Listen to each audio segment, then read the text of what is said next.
Everybody, Rich with Prep You down here in the bunker. Hey, a very good question is the title of this video. Do expiration dates on over-the-counter medicine mean anything? Well, I'm going to answer that question.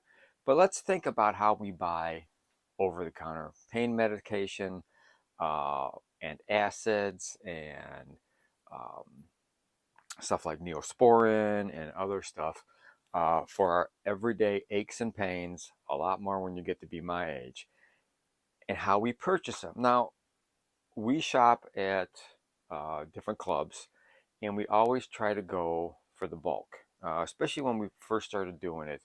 We would buy, large containers of vitamins, antacids, Tylenol, ibuprofen, and other kinds of stuff. I like Aleve. My wife likes Advil, so we would buy both, and it got to the point where we were following the dates, and we were throwing away more than what we were actually using. So then it became, smart to buy in the smaller packages, even like that small or even smaller, because we wouldn't go through. Now, there were some times we would run out depending on what was going on um, in our lives and stuff like that.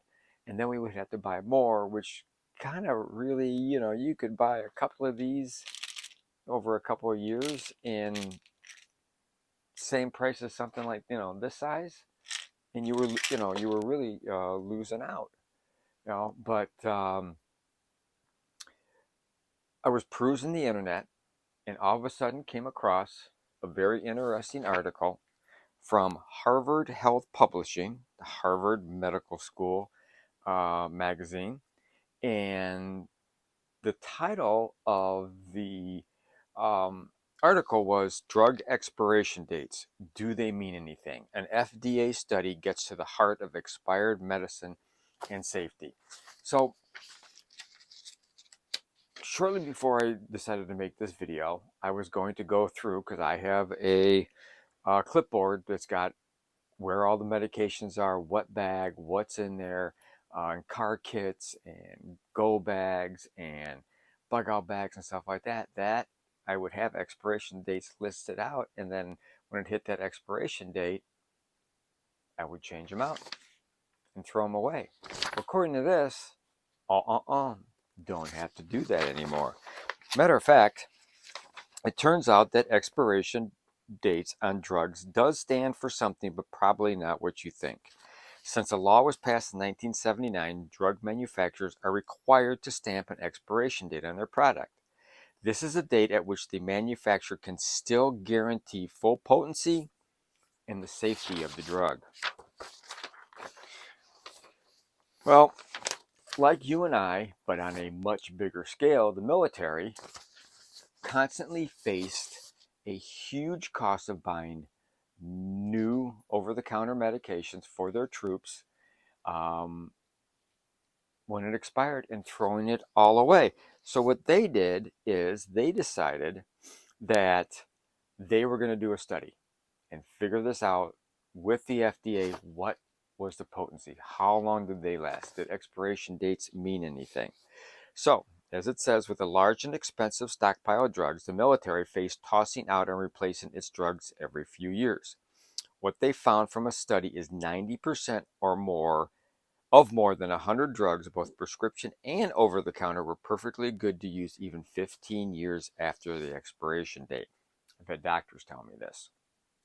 So the expiration date doesn't really indicate a point at which the medication is no longer effective or has become unsafe. And medical authorities state expired medicine is safe to take, even those that expired years ago.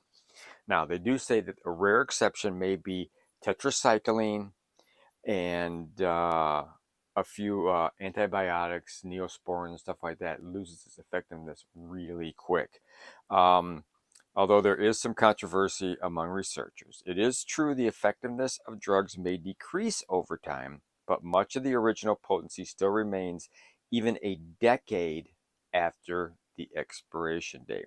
Excluding nitroglycerin insulin, liquid antibiotics, most medications are as long-lasting as the ones tested by the military. Placing a medication in a cool place, such as a refrigerator, will help a drug remain potent for years. There. So they're saying the next time you face the drug expiration date dilemma, consider what you've learned. If the expiration date passed a few years ago and it is important that your drug is absolutely 100% effective, you may want to consider buying a new bottle. And if you have any questions about the safety or the effectiveness of the drug, ask your pharmacist. They're going to let you know. I wouldn't call Tylenol and say, hey, should I get rid of my Tylenol? Because it's like, a year past date. I wouldn't call Tums and say, hey, does this stuff still work? The potency will go down over time. But the nice thing about this, it's not that you're going to keep your medication for decades. But what it is going to mean is when you buy a large bulk of Tylenol or Advil or Aleve, that you can actually safely get through the entire bottle and not have to throw half of it away. You don't have to worry about your bug out bag or whatever. You don't have to check it out all the time. Now, you still may want to keep a record of where you've got everything in case you need it, because let's say you run out in your medicine cabinet and that headache is horrible. At least you'll know where to find extra medication in your go bag, your everyday bag, your car bag, and your bug out bag. Maybe even in your toolkit or your fishing kit. So there you go. From me to you, actually from the FDA and the United States military, to me, to you, you don't have to throw those drugs away. You can also check with your pharmacist as far as medications that you may be prescribed and see how long they do last. We don't keep them around very long because we get a 1 month or a 3 month supply, and it's not like we're hoarding that stuff. Although it's not a bad idea to have an extra supply of that and then rotate it in, just like our stockpiling. You have stuff you use, the backup, and your backup to the backup. It's always nice to have in case you can't get that medicine, they run out of the medicine, you can't leave your house because of storms or whatever, you won't run out of medicine. And it's not going to be bad if it's a little bit old. So there you go. Hope you all enjoyed the video. Hope you take a heed and not spend money where you don't need to spend it someplace else. Don't forget your antibiotics and stuff like that, nitroglycerin. You do have to stick to the date. So thank you very much. As we always say when we end our videos, always be aware of your surroundings. Always have enough food, water, medicine, over the counter or prescription, to at least last up to 3, 6, 9, 12 months or longer, and have at least 72 hours of food if you have to bug out. And please prep like your life depends on it, because we all know that it does. Take care. Thanks a lot. See you next Wednesday for Prepping Tip of the Week.